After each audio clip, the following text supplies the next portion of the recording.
What's up, guys? I'm Chad, and this is episode 10 of Ask Stay Creative. 10 episodes already, Clutch. 10. You gotta see the hoodie that he's wearing. But you can't because the camera's only faced this way. Yeah, I know. He's all about the bacon strips, the epic mealtime action. Anyway, this is the show where you get to ask questions and I get to answer them, all about Lego, our business, and then other business things in general, or rants that I might have. So, without further ado, Chris, let's hear some of those questions. Hey Chad, Brian Lucy from Factory Fresh Bulk Bricks. I heard your interview with John Lee Dumas on Entrepreneur on Fire. How'd you get hooked up with that? That was a great listen for anybody who's interested. Stay creative. Hey, what's up, Brian? Thanks for asking that question and bringing that to light. So John Lee Dumas is a podcaster. He's one of the top business entrepreneurial podcasters. So you can find that action in iTunes. Chris will link that up somewhere. And actually, since then, I've been interviewed a bunch more times. So maybe we can link up all those interviews. Ryan Lee, Kevin Rogers, and I'm sure there's going to be more to come. But basically, Ryan Lee is someone who I became friendly with over the last couple of years. Based on what has happened just with our business, I asked him to introduce me to John Lee Dumas. So he introduced me to John. John thought it was a great fit for his show, and we recorded that podcast, which was a lot of fun. I think since then, the narrative has changed some. So a more recent version of that story is the interview I recently did with Kevin.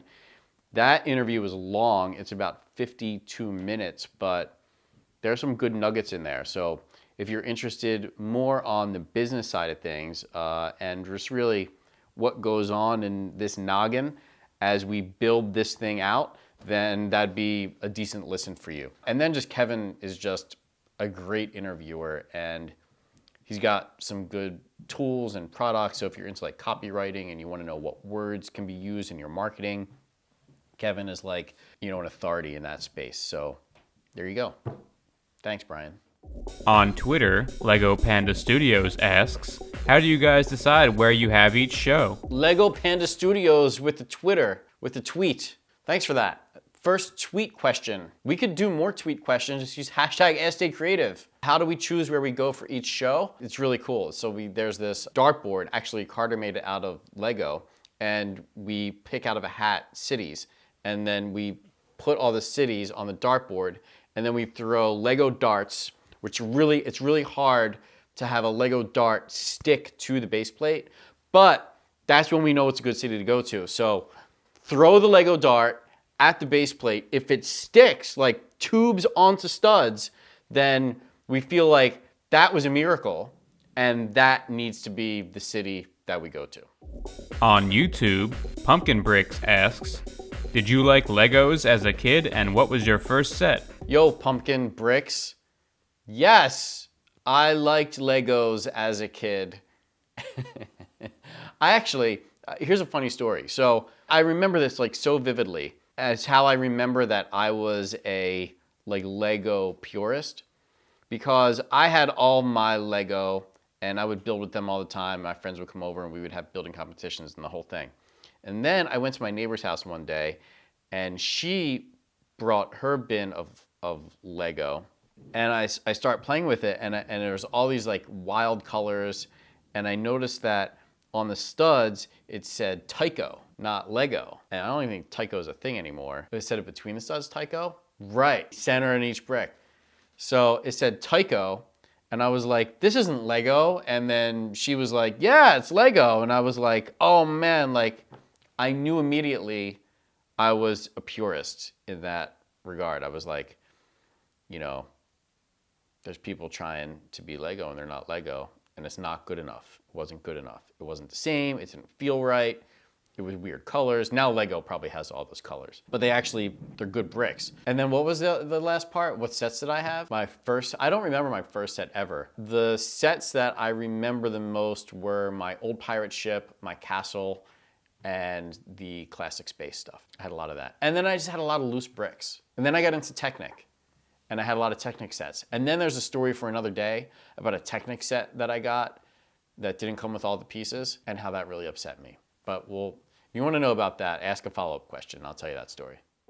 On YouTube, Ecliptical Paradox asks, will you ever do non-Lego sets again because you used to do Creo? So, hey, what's up, Ecliptical Paradox? So clearly you're watching this on The Brick Show, and yes, Jason and Steven have in the past reviewed clone brands, Creo, Mega Bloks, you name it, but the channel is now 100% Lego. So you will have to find that content somewhere else if you want it, or you can stay true to the brick, the Lego brick, and continue watching the reviews and news here on The Brick Show. On YouTube, Mini Bricks asks, how do you think Brickfest Live has evolved since PBF 2014? How do you think it will evolve in the future? All right, Mini Bricks, a question on the evolution of Philly Brickfest and Brickfest Live. Here's the thing, actually I don't want to say that. So the evolution of Philly Brickfest and Brickfest Live, I would say the one thing that we've improved on the most since that first show are really what every business should improve on, and that's processes. It's making sure that there's the most streamlined process you can have during like a setup and teardown sequence or a communication sequence, and really just getting everything that is more than just, hey, this is Philly Brickfest 2014 and it's our first show and we'll see how it goes, and more like, no, this is something that we're going to do for an extended period of time, and let's figure out the best way and the best people to attract and the best companies to partner with and the best method of transportation, and just kind of refine our skills over time. You know, most people come to those big flagship shows will see the evolution. To us, since we're living it, it doesn't seem like much, but to those people that come in and maybe they only come to one show a year and it's Philly, and they kind of see how we've kind of taken those steps up, and to them it looks like a big giant step, but to us we've made so many incremental improvements along the way. When we get to that next year's Philly show, it seems like so much has happened. But I mean, that's just it. It's with anything. You just keep improving a little bit at a time, get better and better every day. Before you know it, you've completely transformed your business, or Brickfest. You've completely transformed your Brickfest. Other thing is, we're always brainstorming about what new attractions we can introduce to our show. Like, we recently introduced the Brick Show experience where attendees can actually be on the Brick Show. You maybe seen some of those videos, but as we do more Brickfest Live events, there's going to be more and more, and that pocket of the show is going to expand, and we're going to be unveiling many more new attractions coming January through April. And we have all these cool opportunities that pop up each year now, where in February, if you check the website, we're going to be at the San Antonio Stock Show and Rodeo, where there will be nearly 2 million people, and we have our own 15,000 square foot area at the event for the duration of the fair. So those types of opportunities only present themselves because of the track record that we have with our traditional Brickfest Live events. So just a couple examples of our growth and what's happened because of the way we present ourselves to the public. On Facebook, Connor Olin asks, what are some of your plans if you get your hands on Bricklink? Connor, bringing back the Bricklink conversation. And you know what? Clutch is going to put together like the master Bricklink compilation video, which is going to be great because it's going to be like all the times Bricklink has been mentioned now through the first 10 episodes. So we've covered a lot through the first 10 episodes. So I would say look out for that video because the questions that you have will be answered in that video. But at the end of the day, we've talked about this, and there's going to be a mega friction segment of this video where we're talking about how there's too much friction between the end user, the customer, and the sellers.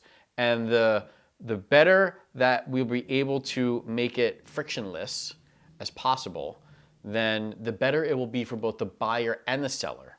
There's not a doubt in my mind that there are so many, like we talked about, so many improvements that can be made, and they don't have to be drastic right away. It's just small little chunks over time. And then 6 months later, you can see that all that friction that existed is now eliminated. That needs to be one of the primary focuses. If I had my hands on it, that'd be one of the first things I would address. Yeah, so it's that, and then we talked about search a lot to make search better, but it should be more like a shopping experience that exists on other platforms on the internet, not something that looks like 1998. Again, there are slight improvements that are happening, and I think there is a place for the 1998 version. And if I owned Bricklink, I would even be okay with keeping the 1998 version alive, but there needs to be something that's more public facing, that's more user friendly to the people on their devices, the things that they're using the most, to make it really simple to use. Jay and I are gonna have a conversation. It's gonna happen. All right, guys, thanks for watching episode 10. Again, we'd love to answer your questions. Use hashtag #SDayCreative on your favorite social media platform. We'll find it, and you might be featured on the next episode. So thanks again, guys. Stay creative. Peace.